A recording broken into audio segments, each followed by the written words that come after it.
बिस्मिल्लाहिर्रहमानिर्रहीम। देखती आंखों सुनते कानों, अस्सलाम वालेकुम। तो कैसी है नवीदा की यूट्यूब फैमिली? उम्मीद करती हूँ कि सब ठीक ठाक होंगे, खैर वाफियत से होंगे, खुश रहें, आबाद रहें। जी तो जनाब, आज हम बना रहे हैं दही बड़े।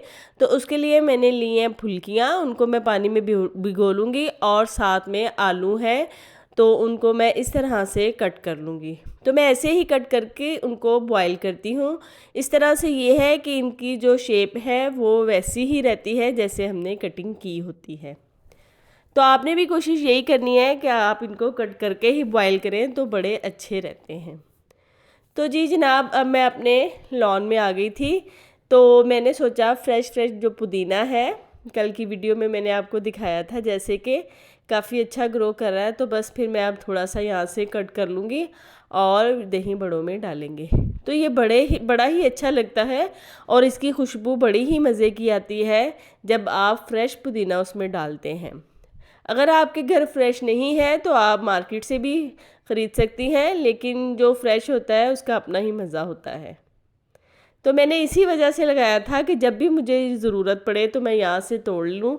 तो बस मुझे पुदीना बहुत ही पसंद है और मुझे इसकी खुशबू से बहुत ही प्यार है। तो बस इसी तरह से मैं ऊपर से तकरीबन हर जो टहनी है उससे मैं काट लेती हूँ ताकि ये ग्रो अच्छा करे।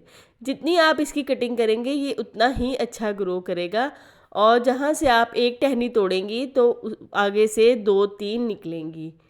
तो इसका यही तरीकाकार होता है कि आप इसको कट करती रहें, ये बढ़ता रहेगा और फैलता रहेगा। तो आपकी ज़मीन अच्छी होनी चाहिए और आप इसको पानी बस देती रहें तो ये बड़ा अच्छा ग्रो करता है और बड़ा ही प्यारा लगता है देखने में। तो मेरा यही होता था जब मैंने दही बड़े बनाने या मैंने चना चाट बनानी तो मैं पुदीना ज़रूर डालती थी। तो कभी होता था कोई लाने वाला नहीं है या कोई ऐसे मसला बन जाता था, तो फिर मैंने सोचा कि मैं घर पे ही लगा लेती हूँ, जगह तो है। तो बस फिर इस तरह से मैंने एक कोने में क्यारी बनाई और उसमें पुदीना लगाया, लेकिन अल्हम्दुलिल्लाह बड़ा अच्छा हो गया था। तो ये देखिए जनाब, पुदीना जो था मैं तोड़ के ले आई हूँ। अब मैं इसको अच्छी तरह से साफ़ कर लूँगी। इसके सारे पत्ते जो हैं वो अलहदा कर लूँगी और टहनियाँ जो हैं वो मैं वेस्ट कर दूँगी। तो बस आपने भी इसी तरह से पत्ते जो हैं वो सब अलग कर लेने हैं। आलू जो थे वो मैंने बॉईल कर लिए थे और देखिए इनकी जो शेप है बिल्कुल वैसी ही है। तो आप भी इसी तरह से बॉईल किया करें, बड़े अच्छे रहते हैं। और जब आपने बॉईल करने हैं इसमें थोड़ा सा नमक डाल दीजिएगा ताकि आलू जो है फीके ना लगें और खाने में मज़ा दें।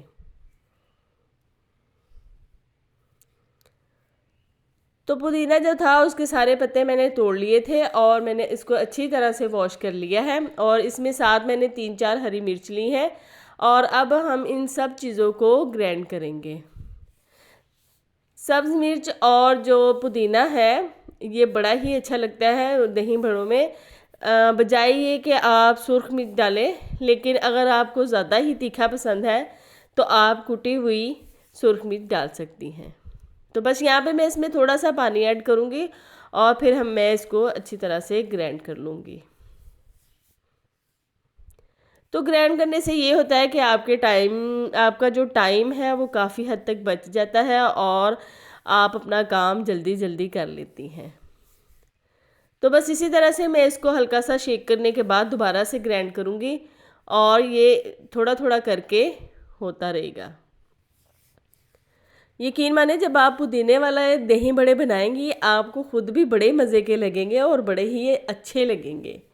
और इससे ये है कि जैसे गर्मियों में तो बड़े ही अच्छा रहता है, ठंडा होता है और आपके पेट वगैरह जो है उसके मसाइल भी दूर हो जाते हैं। बस इसी तरह से मैंने पतली सी चटनी बना ली है क्योंकि मैंने दही बड़ों में डालनी थी तो ऐसी ही सही रह जाएगी। तो यहाँ पे मैंने ज़ीरा, सूखा धनिया, नमक और चाट मसाला लिया है और साथ मैंने ली है सुर्ख मिर्च। बस यही 5 चीज़ें इसमें जाएंगी। तो नमक आपने जो है हस्बे ज़रूरत ही डालना है जितना आप लाइक करते हैं। तो एक बाउल में अब मैंने दही निकाला था और उसको मैं अच्छी तरह से फेंट लूँगी। तो बस मैं इसको अक्सर लोग ग्राइंड करते हैं, उससे बहुत पतला हो जाता है। आपने ग्राइंड नहीं करना, आपने इसी तरह से फेंटना है। बस फिर अब मैं इसमें सारे मसाले डालूँगी और उनको अच्छी तरह से मिक्स कर लूँगी। तो आपने भी इसी तरह से डालना है, पहले दही में सारी चीज़ें डाल लेनी है ताकि जब फुल्कियाँ और आलू आप डालें तो आपको बार बार चम्मच चलाना ना पड़े और आपकी फुल्कियाँ और जो आलू हैं वो टूटे नहीं। बस यहाँ पे मैं थोड़ी सी जो चटनी बनाई थी वो डालूँगी और देखूँगी अगर मुझे और ज़रूरत हुई महसूस तो मैं और डालूँगी, वरना इतना ही बहुत है। तो ये जो है आपने अपने टेस्ट के मुताबिक ही डालनी है चीज़ें। बस अब मैं इसमें आलू डालूँगी और साथ ही मैं प्याज डालूँगी। तो प्याज भी मैंने इस तरह से कट की हैं थोड़े बड़े बड़े से, और साथ ही मैं इसमें फुल्कियाँ भी डाल दूँगी।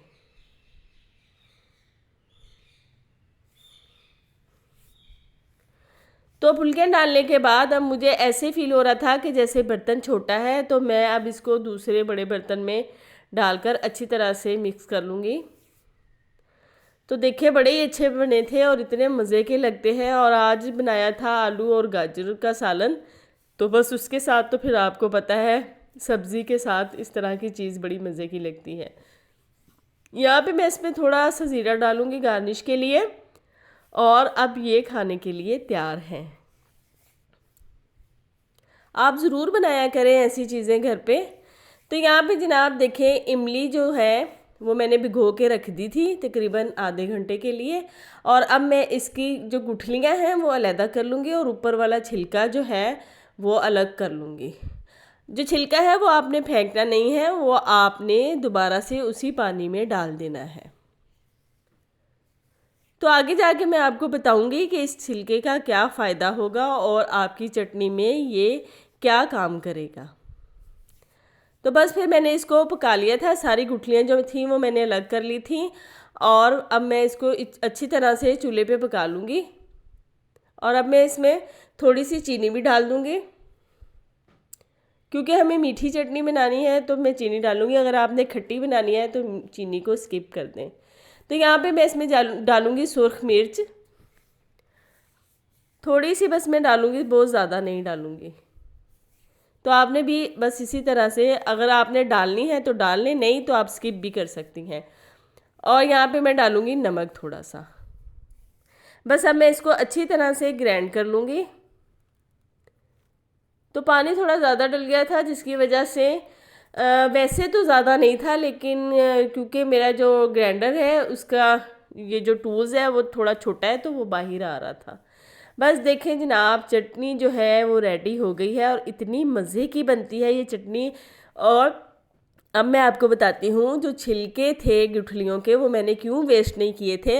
अगर आप छिलके इसमें साथ नहीं डालती तो फिर आपकी चटनी बिल्कुल पतली पतली और मज़े की नहीं बनती।